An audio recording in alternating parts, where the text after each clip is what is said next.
परमेश्वर ने हमें अब्राहम के परिवार की कहानी के द्वारा उस कलीसिया के बारे में बताया है जो स्वर्ग के राज्य का वारिस हो सकती है। एक धनवान मनुष्य था जो बैजनी कपड़े और मलमल पहनता और प्रतिदिन सुख विलास और धूमधाम के साथ रहता था। लाजर नाम का एक कंगाल घावों से भरा हुआ, यहाँ तक कि कुत्ते भी आकर उसके घावों को चाटते थे। ऐसा हुआ कि वह कंगाल मर गया और स्वर्गदूतों ने उसे लेकर अब्राहम की गोद में पहुंचाया। वह धनवान भी मरा और गाड़ा गया और अधोलोक में उसने पीड़ा में पड़े हुए अपनी आंखें उठाई और दूर से अब्राहम की गोद में लाजर को देखा। तब उसने पुकार कर कहा, हे पिता अब्राहम, मैं इस ज्वाला में तड़प रहा हूं।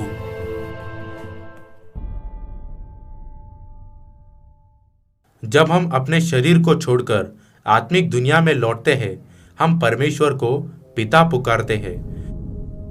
तब यीशु ने हमें ऐसा क्यों सिखाया कि अब्राहम हमारा पिता है? यीशु ने हमें बताया कि अब्राहम परमेश्वर को दर्शाता है। इसका अर्थ है कि अब्राहम के परिवार की कहानी सिर्फ एक व्यक्ति का इतिहास नहीं है। यह एक भविष्यवाणी है जो दिखाती है कि कौन सी कलीसिया स्वर्ग के राज्य का वारिस बनेगी। अब्राहम के परिवार में 3 प्रत्याशी थे जो अब्राहम के वारिस बन सकते थे। मैं तो निर्वंश हूं और मेरे घर का वारिस यह दमिश्कवासी एलीजर होगा। यह तेरा वारिस न होगा, तेरा जो निज पुत्र होगा वही तेरा वारिस होगा। एलीजर जो अब्राहम की संतान नहीं था, अब्राहम के घर का वारिस नहीं बन सका।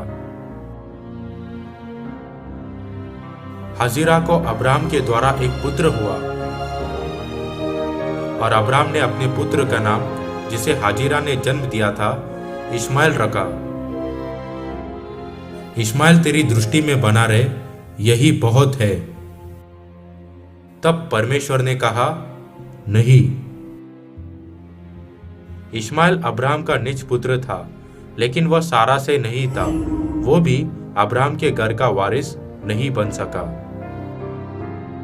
तेरी पत्नी सारा को तुझसे एक पुत्र उत्पन्न होगा और तू उसका नाम इसहाक रखना, और मैं उसके साथ ऐसी वाचा बांधूंगा जो उसके पश्चात उसके वंश के लिए युग युग की वाचा होगी। इसहाक जो सारा से उत्पन्न हुआ, अब्राहम के घर का वारिस बन सका। यीशु ने हमें सिखाया कि अब्राहम पिता परमेश्वर को दर्शाता है। तब सारा माता परमेश्वर को दर्शाती है। दूसरे शब्दों में, स्वर्ग के राज्य की विरासत पाने के लिए जो योग्यता चाहिए वह माता परमेश्वर है। परंतु पवित्र शास्त्र क्या कहता है? दासी और उसके पुत्र को निकाल दे, क्योंकि दासी का पुत्र स्वतंत्र स्त्री के पुत्र के साथ उत्तराधिकारी नहीं होगा। इसलिए हे भाइयों, हम दासी की नहीं परंतु स्वतंत्र स्त्री की संतान है। परंतु ऊपर की यरूशलेम स्वतंत्र है और वह हमारी माता है। यह तथ्य कि इसहाक अब्राहम के परिवार का वारिस बना दिखाता है कि वह कलीसिया जो इसहाक के समान है स्वर्ग के राज्य की विरासत पाएगी। इश्माएल उस कलीसिया को दर्शाता है जो सिर्फ पिता परमेश्वर पर विश्वास करती है, और इसहाक उस कलीसिया को दर्शाता है जो पिता परमेश्वर के साथ माता परमेश्वर पर भी विश्वास करती है। इस युग में इश्माएल के समान कलीसिया जो माता परमेश्वर पर विश्वास नहीं करती कभी भी स्वर्ग के राज्य की विरासत नहीं पा सकती।